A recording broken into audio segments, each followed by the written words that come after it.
За та бүхний өдрийн мэнд хүргэе. Сонор хэлний цэгийн Сонор Icon цэгийн Сонор хэлний сургуулийн төв англи сургуулийн төв хамтран зохион байгуулж байгаа. Ээлжид англи лайв төчлөөр бид нар гол өгүүлбэр гишүүн өгүүлбэр хоёр хоорондоо хэрхэн зохицдог. Гол өгүүлбэрийн цаг нь ямар цаг дээр байвал гишүүн өгүүлбэрийн цаг нь яаж хэрхэн зохицох вэ гэдэг юм цаг зохицох хэсгийн тухай хичээлийг үзэх гэж байна. За тэгээд энэ main clause гэдэг нь гол өгүүлбэр гэсэн үг. Main clause. Conjunction гэдэг нь холбоос үг. Subordinate clause гэдэг нь гишүүн өгүүлбэр. За тэгэхээр гол өгүүлбэр гишүүн өгүүлбэр. Гол өгүүлбэр нь одоо ийм юм цагууд дээр гишүүн өгүүлбэр нь ийм цаг байна гэдгийг одоо бид ярилцаалч. Simple цагийн 3 цаг дээр жишээ авъя. Present, simple, fast, simple, future, simple. Гол өгүүлбэр ийм simple бүлгийн цагууд буюу present simple, fast simple, future simple tense байвал хоёр өгүүлбэр хоорондоо when гэсэн холбоосоор холбогдно. За тэгээд гол өгүүлбэр ирээдүйн цаг гэж байгаа гишүүн өгүүлбэр нь үргэлжилж байгаа утгыг илэрхийлэх юм бол гишүүн өгүүлбэрийн цагууд нь үргэлжлэх бүлгийн цаг болж хувирдаг. Present, continuous. Гол өгүүлбэр present simple байвал хоорондоо when гэсэн холбоосоор холбогдоод гишүүн өгүүлбэр нь present continuous tense болно. Гол өгүүлбэр нь past simple tense байвал хоорондоо when гэсэн холбоосоор холбогдоод гишүүн өгүүлбэр маань past continuous болно. Гэхдээ гишүүн өгүүлбэрийн утга нь үргэлжилж байгаа утгыг гаргаж байгаа гэдэг чинь ойлгоорой. Гол өгүүлбэр нь future simple tense байвал when гэсэн холбоосоор холбогдоод гишүүн өгүүлбэр нь present continuous гэдэг. Present continuous tense ахстаа гэдэг. За тэгэхээр энэ дэр дахиад тайлбарлахад гол өгүүлбэр нь simple бүлгийн цагууд буюу present simple, past simple, future simple гэсэн 3 цаг байна. За гишүүн өгүүлбэр яг ямар цаг байх вэ гэдэг дээр энэ дээр одоо ойлгомжгүй болдог. Өөрөөр хэлбэл гол өгүүлбэрийн цагууд нь бол бид нар мэдээд байгаа. Гишүүн өгүүлбэр нь одоо яг ямар цаг дээр байх вэ гэдэг монгол хэл дээрээс англи хэл рүү орчуулахад нэлээд төвөгтэй байдаг. Тэгвэл энэ цагийн зохицлыг мэдсэн тохиолдолд орчуулахад илүү амар хэлбэр болно. Өөрөөр хэлбэл гол өгүүлбэр нь simple цагууд гэж бол гишүүн өгүүлбэр нь continuous цаг байна. Утга нь бол үргэлжилж байгаа утгыг илэрхийлж байгаа тохиолдол гэж ойлгоно. За ингээд өгүүлбэр дээр жишээ авахд илүү ойлгомжтой болоод явах бах. Жишээлбэл би орон хоол идэж байхдаа зурагт үздэг гэсэн үглэрийг хийж үзье. Би зурагт үздэг гэдэг маань гол үглэр байгаа.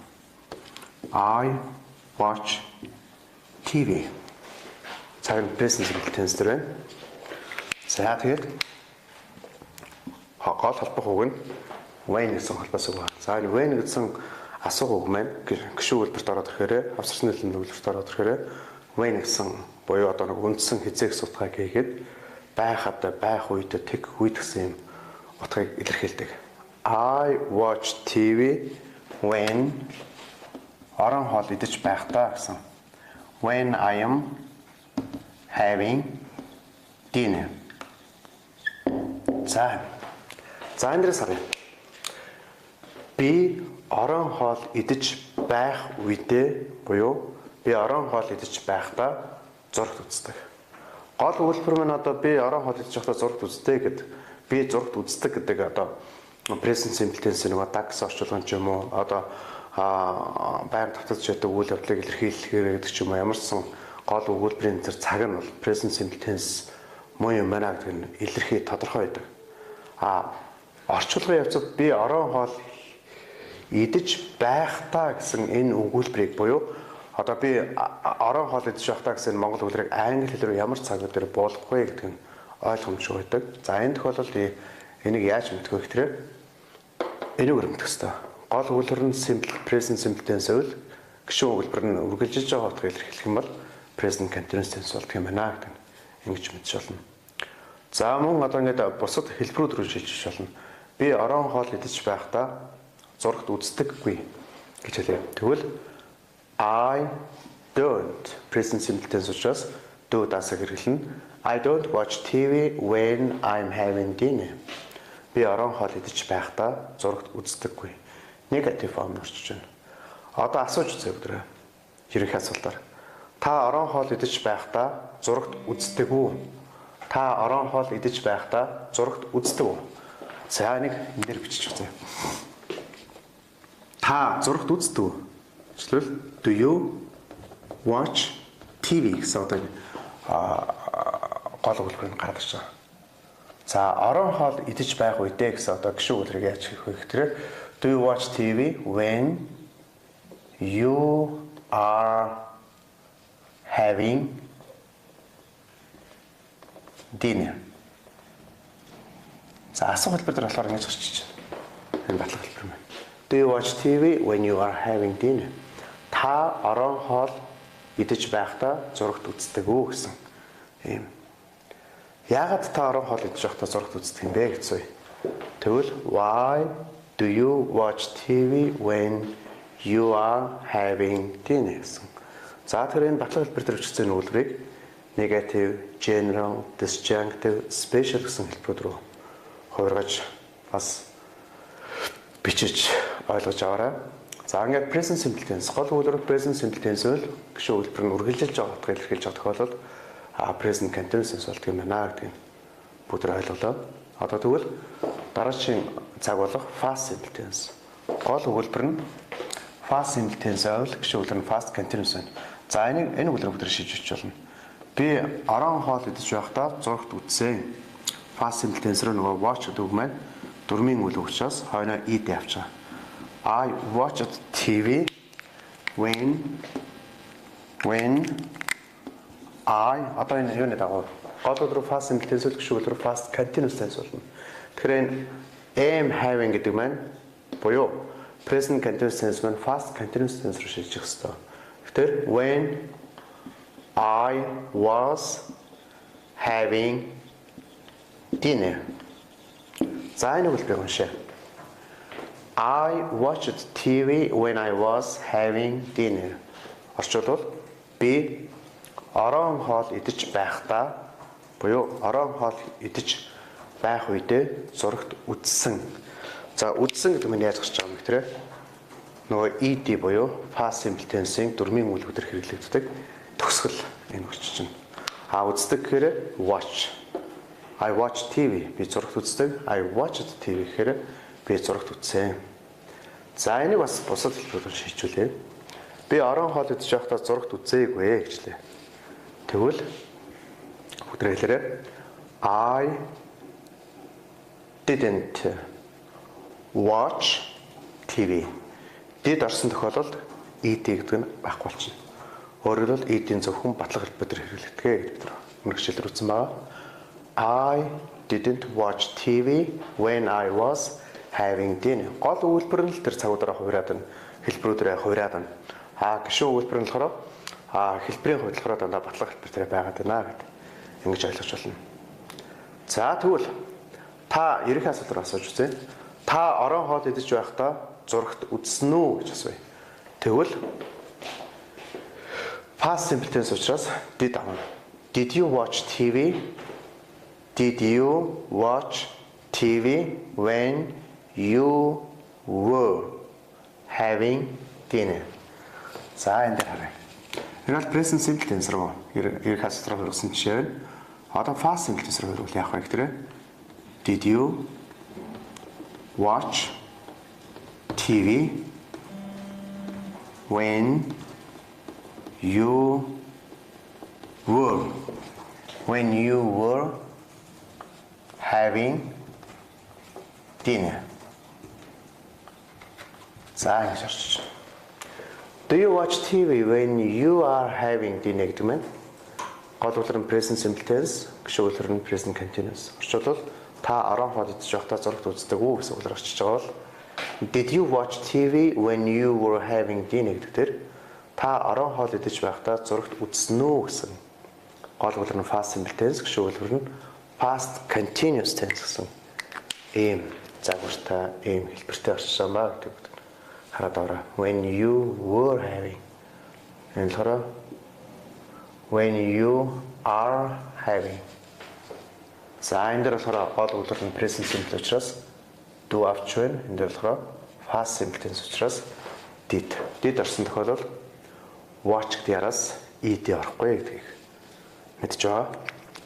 За гол үлбэр нь future simple tense байх хэвээр.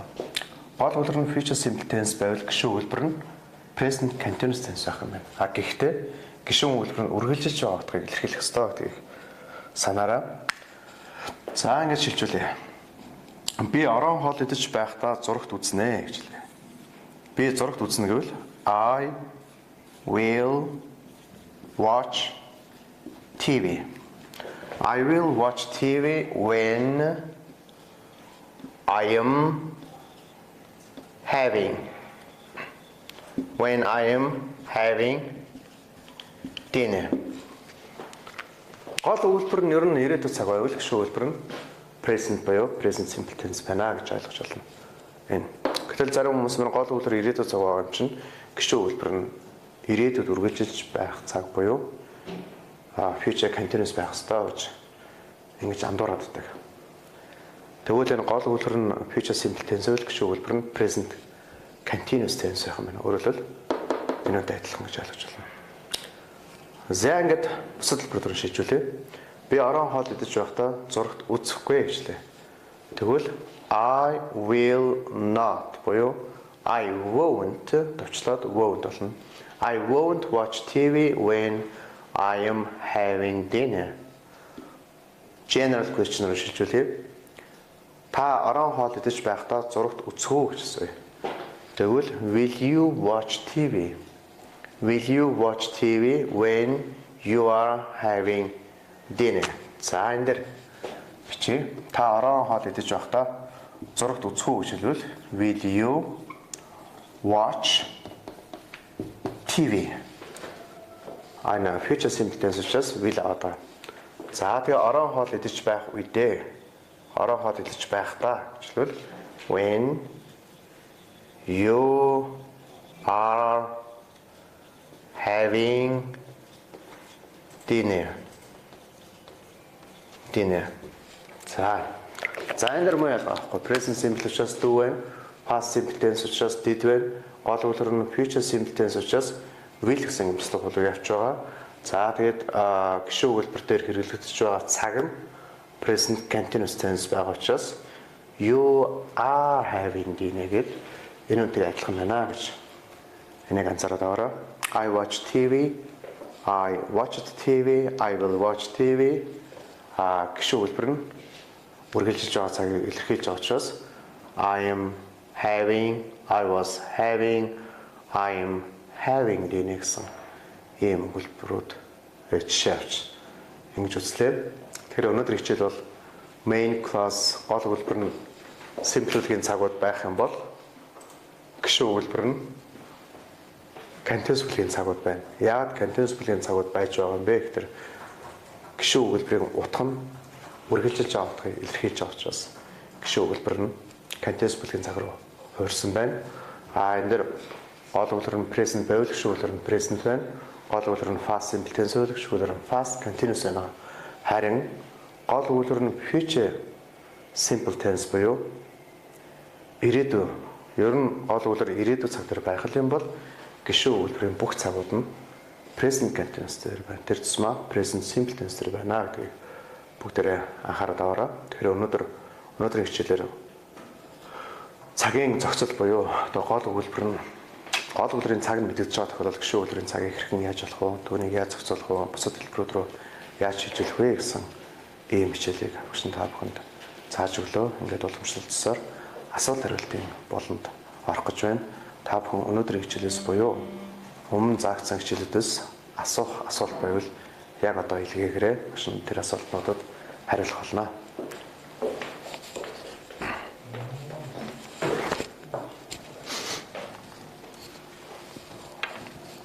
За.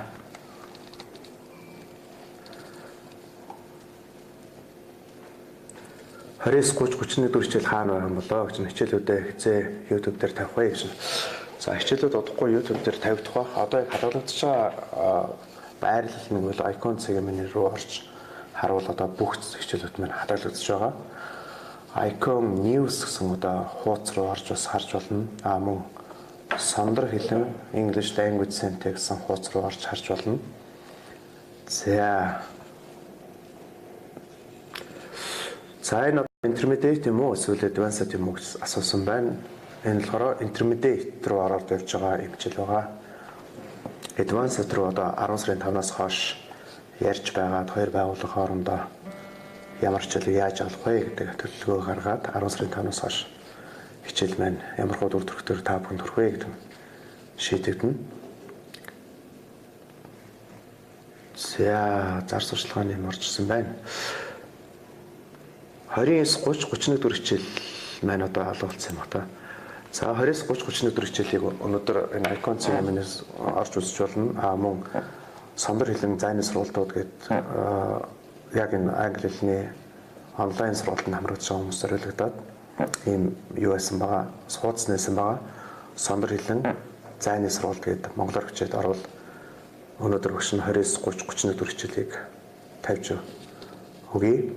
Мөн сандар хэлэн English language center гэсэн манай сандар хэлэн төвийн хуудас руу ороод бас харж эргэж хичээлүүдэд давтаж болно.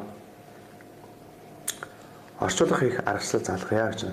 За орчуулга хийхэд бол бид нөгөө passive voice-төр хэрэглэгддэг цагуудыг үзэх ёстой. Англи хэлний цагууд маань дотроо active voice, passive voice гэсэн хоёр томболог хуваагддаг. Passive voice гэсэн цагуудыг одоо үзэж passive voice-ийн дамжуулаад одоо орчуулгын онол, орчуулгын арга ухаанд суралцах хэрэгтэй. Өөрөөр хэлбэл тэр бидэхгүй өдөр хэрэглэгддэг цагууд маань бичиг орчуулганд төлхөө хэрэглэгддэг ийм цагууд байгаа. Яг одоо энэ icon segment-тэй хамтран энэ явж байгаа хоёр байгууллагын сургалтын энэ хичээл маань одоо нодлонгийн 10 сарын 5-наас өнөөдрийг хүртэл яг ярианд хэрэглэгддэг цагуудыг, амьдрал хэрэглэгддэг цагуудыг, хэрэглээнд одоо илүү төлхөө хэрэглэгддэг ийм цагуудыг аман хэрэглээнд гэж ойлгож болно. Үзэж байгаа учраас та бүхэн англиар ярьж сурахыг хүсвэл одоо энэ ярианд хэрэглэгддэг present simple, past simple, future simple, present continuous, past continuous, present perfect гэсэн эдгээр цагуудыг сайн судлаарай, уншаарай. Тэр багшийн өгсөн зөвлөгөөг сайн дагаад өгүүлэр болгоныг 60 удаа, ойролцоогоор 60 удаа хэлж амандаа хэвшүүлээрэй. Олон өгүүлбэрийн загваруудыг өөртөө бий болгоорой гэдэг багш нь энэ дэлгэмд зөвлөе. За классын хурангуул хязгаар заах вэ гэж.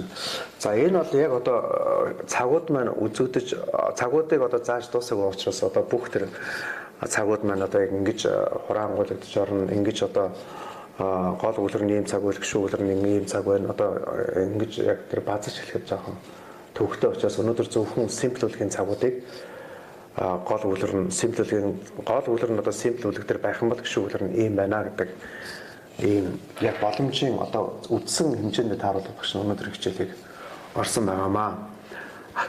Одоо эх хичээл буюу энэ 10 сарын 5-наас хойш бас энэ хичээлүүд маань нэлээд гүзүүрсэн маягаар явагдаж эхлэх учраас одоо та бүхний энэ асуусан орчуулга хийх арга аргачлал яаж хийх үү мөн тэр орчуулгын хэлэнд хэрэглэгддэг цагууд эдгээрийг зааж өгөх хаа.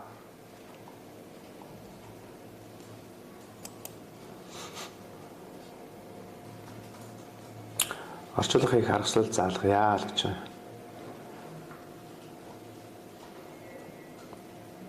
За ингээд өнөөдөр хичээл маань асуулт хариулт маань ингээд дуусчих шиг байна. За ингээд баасан гараг болгоны 13 цагт явагддаг онлайн хичээл маань энэ хүрээд өндөрлөж байна. Эх 7 хоногийн 10 баасан гарагийн 13 цагаас иргэн уулзлаа. Түр баяртай анхаарал тавьсанд баярлалаа.